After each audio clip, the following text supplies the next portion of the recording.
विजय माल्या के आत्मा कारक शुक्र हैं और आत्मा कारक शुक्र एकादश भाव में जाकर के बैठे हुए हैं। अगर आत्मा कारक शुक्र एकादश भाव में बैठता है तो इंसान को किंग ऑफ गुड टाइम्स बनाता है, लेकिन वही शुक्र अस्त भी है, सूर्य के साथ बैठा है। एक्चुअली में विजय माल्या की कुंडली is a very interesting case study. आज से 2 साल पहले मैं बहुत सारे फाइनेंशियल स्कैम्स के ऊपर रिसर्च कर रहा था खुद से, क्योंकि मुझे फाइनेंशियल रिसर्च करनी थी कुछ काम से। अब उस समय थिंक स्कूल ने एक बहुत अच्छी वीडियो विजय माल्या के ऊपर बनाई थी, आपको वो वीडियो भी जरूर देखनी चाहिए। ये राज समानी वाला जो पॉडकास्ट वायरल हुआ है उसके बाद सभी लोग रिक्वेस्ट कर रहे हैं कि आप विजय माल्या के ऊपर वीडियो बनाइए, विजय माल्या की चार्ट का एनालिसिस दीजिए। मैंने विजय माल्या के पूरे केस पे बहुत अच्छा खासा रिसर्च पहले से करके रखा है और 4 घंटे का पूरा पॉडकास्ट भी देखा, बहुत सारे इंसाइट्स मुझे उससे भी मिले। और आज मैं पूरे एस्ट्रोलॉजिकल इंसाइट्स जितने भी मुझे रिसर्च से और पॉडकास्ट से मिले हैं सब आपके साथ शेयर करने वाला हूं।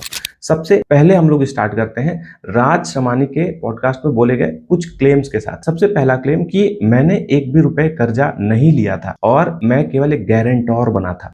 From a guarantor called Vijay Maल्या. कर्जा किसने लिया था? किंगफिशर एयरलाइंस ने। अब इनकी कुंडली के ऊपर आते हैं। आपके छठे भाव के स्वामी यानी षष्ठेश जो है वो चंद्रमा है, ठीक है, और चंद्रमा द्वादश भाव में शनि की राशि में बैठे हैं। This is the exact combination जब आपको गारंटर नहीं बनना होता है अपने कर्ज के लिए, किसी और के कर्ज के लिए, किसी कंपनी के कर्ज के लिए, भले ही वो कंपनी मेरी है, आपको गारंटर नहीं बनना होता है। कोशिश करना होता है किसी भी तरह के लीगल ऑब्लिगेशन से जिसमें डेट इन्वॉल्व है मुझे दूर रहना है। जब छठे भाव के स्वामी द्वादश भाव में शत्रु राशि में बैठ जाए, जरूरी नहीं कि ये चंद्रमा ही हो, 6th हाउस के लॉर्ड अगर 12th हाउस में बैठ रहे हैं और वो शत्रु राशि में है, तब आपको समझ लेना है कि मुझे किसी भी तरह के कर्ज में लीगली इन्वॉल्व नहीं होना है अगर आप अपना भलाई करना चाहते हैं। सेकेंडली, इनकी कुंडली के स्ट्रॉन्ग पार्ट्स पर आते हैं। कुंडली बहुत ही ज्यादा स्ट्रॉन्ग भी है। आप अगर इनके दशम भाव को देखिएगा तो शनि और राहु की युति, शनि और राहु की युति is considered very good for liquor business. और पूरा पॉडकास्ट अगर आप देखिएगा तो आपको समझ में आएगा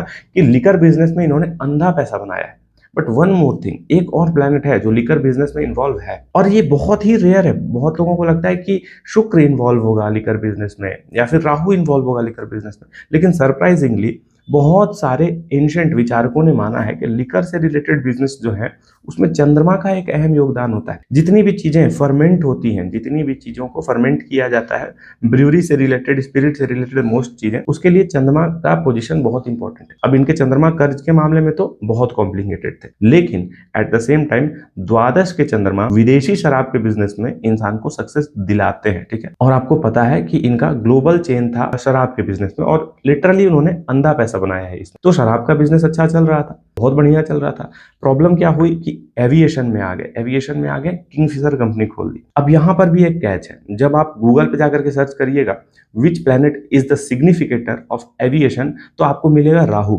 which planet is the significator of alcohol, आपको मिलेगा राहु। इंटरनेट को राहु बहुत पसंद है, आप कुछ भी जाकर के सर्च करिएगा which planet is the significator of this, हो सकता है कि आपको राहु एक आंसर मिल जाए। बट जितने भी क्लासिकल टेक्स्ट है उसमें एविएशन से रिलेटेड जितनी चीजें मिलती है, डायरेक्ट एविएशन तो नहीं मिलता है क्योंकि उस टाइम एविएशन से रिलेटेड ज्यादा कैलकुलेशंस थे ही नहीं, लेकिन सबसे ज्यादा एविएशन के कॉम्बिनेशंस में मर्क्यूरी मैटर करता है। Primary significator of aviation is mercury and the secondary significator of aviation is Rahu. तो विजय माल्या ने अपने पॉडकास्ट में कहा था कि वो एस्ट्रोलॉजी में विश्वास नहीं करते, बट अगर ये कुंडली उनकी सही है तो उनको एस्ट्रोलॉजी में विश्वास करना चाहिए था। किसी एक अच्छे एस्ट्रोलॉजर ने अगर उनकी कुंडली देखी होती तो 2 सलाह जरूर दिया होता कि अगर आप एविएशन में जा रहे हैं तो कभी भी उसे अपना प्राइमरी बिजनेस मत बनाइए, be a secondary share holder, और सेकेंडली कि डेट के गारंटर मत बनिए। 2 सबसे बड़ी गलतियां, डेट के गारंटर बने और फुल फ्लेजेड अपना 100% एविएशन में दे दिया। जैसा मैंने आपको बताया कि एविएशन का बहुत बड़ा सिग्निफिकेटर होता है मर्क्यूरी और एविएशन उनका करियर है, तो मर्क्यूरी के पोजीशन को D10 में देखना बहुत ज्यादा जरूरी हो जाता है। आप शनि और चंद्रमा इन दोनों को देखिए D10 में। चंद्रमा राहु के साथ बैठे हुए, बहुत ज्यादा मेंटल स्ट्रेस, मेहनत वाला काम है, लेकिन स्टिल राहु का पोजीशन चंद्रमा के साथ, क्योंकि दोनों ही सिग्निफिकेटर हैं, वो आपको अल्कोहल में आगे बढ़ाएंगे। लेकिन एट द सेम टाइम बुध दशमांश कुंडली में नीच के हैं, या फिर कहें कि मीन दशमांश उनको प्राप्त हुआ है। तो अगर मीन दशमांश आपके बुध को प्राप्त हुआ है तो एनी गुड एस्ट्रोलॉजर जिसने बहुत अच्छे से एस्ट्रोलॉजी पढ़ी है वो आपको सजेस्ट करता है कि एविएशन सेक्टर से आप सेकेंडरीली इन्वॉल्व होइए, आपको फुल फ्लेजेडली एविएशन में नहीं घुसना है। एक बहुत इंटरेस्टिंग चीज यहाँ पर यह भी है कि शुक्र को भी नीच का दशमांश प्राप्त हुआ है। तो जिन भी लोगों को लगता है कि दारू मतलब शुक्र, वो अपने आप को करेक्ट कर लें। दारू मतलब शुक्र नहीं होता है, बहुत रेयर केसेस में शराब से रिलेटेड चीजों को शुक्र रिप्रेजेंट करता है, ठीक है। तो यहाँ पर शुक्र भी वीक ही है और शनि केतु के साथ बैठा हुआ है, चंद्रमा राहु के साथ बैठा। देयर आर स्ट्रॉन्ग पोजिशन, बहुत ही ज्यादा स्ट्रॉन्ग योग है इनकी कुंडली में, लेकिन एट द सेम टाइम मानसिक स्ट्रेस बड़े हाई लेवल का है। और मानसिक स्ट्रेस स्टार्ट कब से होता है इनकी कुंडली में? महादशाओं को समझते हैं। अभी तक इनके चार्ट में हमने क्या समझा? Chart is very strong. अगर वेल्थ के हिसाब से देखा जाए तो आपके 10th लॉर्ड जो है वो 9th हाउस में बैठे हुए हैं, ठीक है। That's a very good combination, अगर 10th लॉर्ड 9th हाउस में बैठते हैं।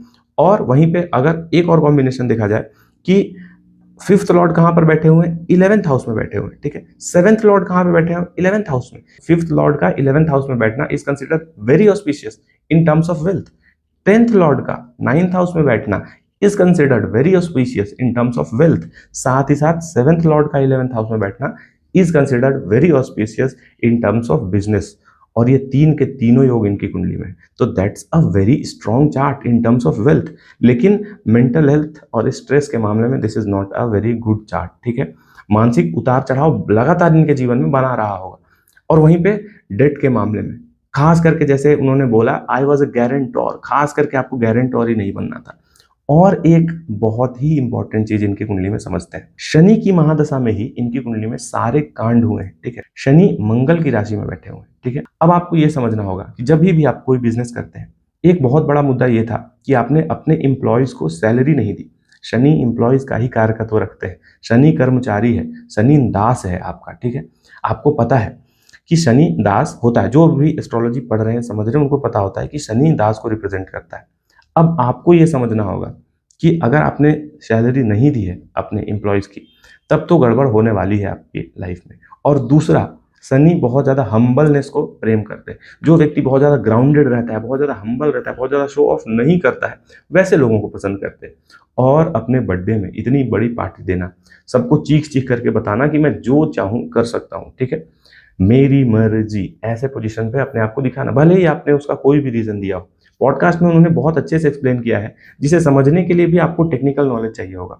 द थिंग इज कि उनकी कंपनी के अकाउंट में जो सैलरी देती है पैसे थे, लेकिन कर्नाटका हाईकोर्ट ने उस पर स्टे लगाया हुआ था।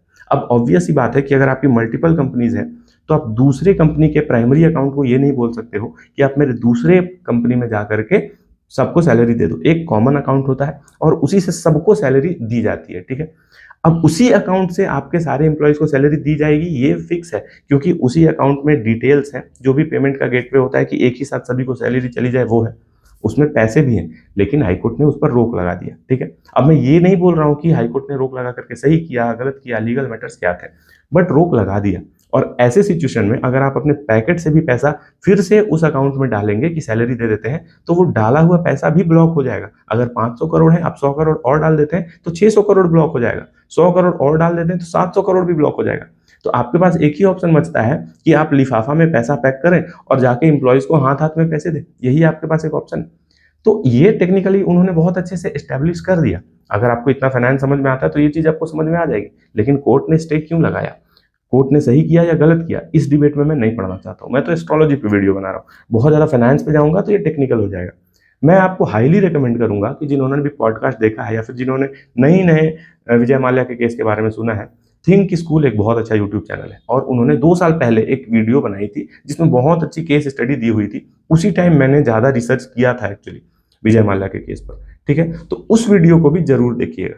आगे आते हैं इनके एनालिसिस पे। शनि की महादशा में 2-3 अंतरदशाएं बहुत सेंसिटिव होती हैं, खास करके सूर्य और चंद्रमा की। और सबसे ज्यादा कांड इनके जीवन में इन्हीं दशाओं में हुए। किंगफिशर एयरलाइंस बंद हो गया, मेंटल टेंशन बहुत ज्यादा बढ़ गया, ठीक है। बाहर से इन्वेस्टमेंट नहीं आ पाया, सारे प्रॉब्लम्स हैं, ठीक है आपके पास। उसी समय आपने अपने एम्प्लॉयज को सैलरी नहीं दी। उसकी टेक्निकलिटीज में फिर से हम लोग नहीं जाएंगे। शनि आपके पहले से कुपित है, आपके रुष्ट है शनि, ठीक है। कोई बात नहीं, 2 साल बीत गया, 3 साल बीत गया, और नेक्स्ट आप क्या करते हैं, एक बहुत बड़ी पार्टी थ्रो करते हैं और सबको बताते हैं कि मैं कहीं से भी दुखी नहीं हूं। और भारत का सेंटिमेंट तो ऐसा ही है कि अगर आप दुखी नहीं है तो आपको सहानुभूति नहीं मिलेगी। आपको पब्लिक सेंटिमेंट तभी मिलेगा जब आप रोएंगे। आप इंडियन आइडल में जाइए और रोने लग जाइए, आपका सिलेक्शन होने के चांसेस बढ़ जाएंगे।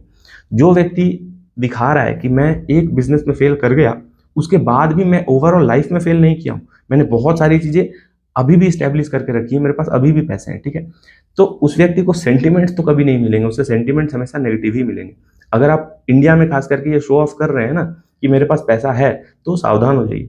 एक और इंटरेस्टिंग बात मैं आपको बताता हूँ। जॉर्डन बेलफोर्ट नाम का एक आदमी है। अगर आपने वुल्फ ऑफ वॉल स्ट्रीट देखी होगी तो इस नाम से बहुत अच्छे से परिचित होंगे, ठीक है।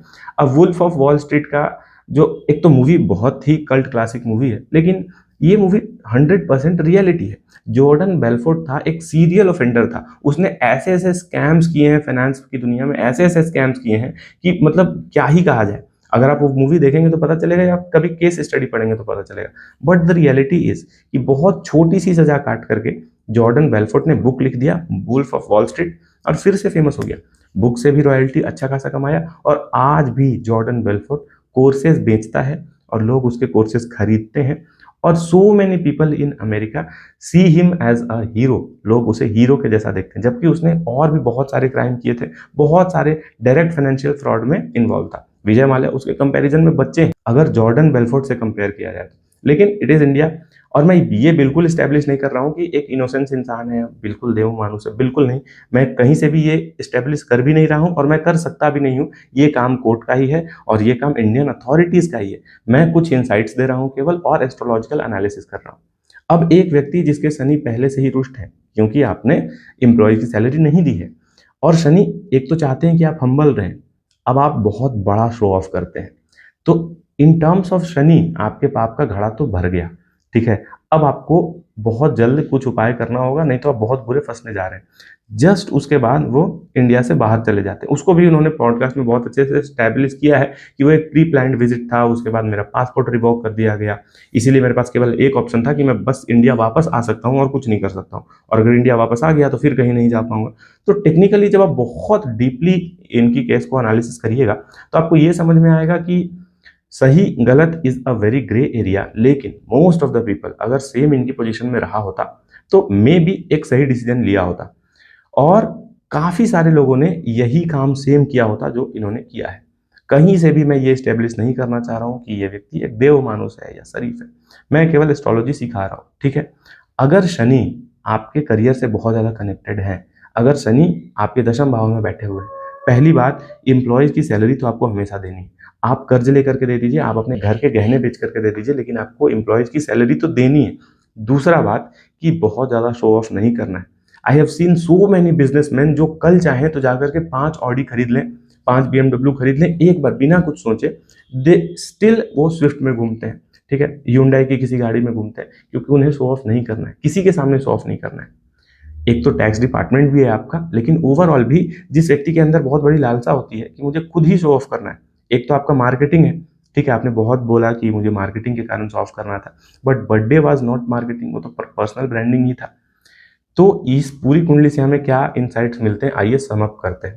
पहला, अगर 6th लॉर्ड 12th हाउस में शत्रु राशि में बैठे हैं तो कभी भी किसी भी डेट के गारंटर मत बनिए, किसी भी प्रकार के डेट के गारंटर मत बनिए। सेकेंडली, एविएशन सेक्टर के जो कारकत्व रखने वाले प्लेनेट है वो मर्क्यूरी है, ठीक है, राहु नहीं है। सेकेंडरी सिग्निफिकेटर राहु है, और मर्क्यूरी इनके चार्ट में बहुत ज्यादा वीक भी था।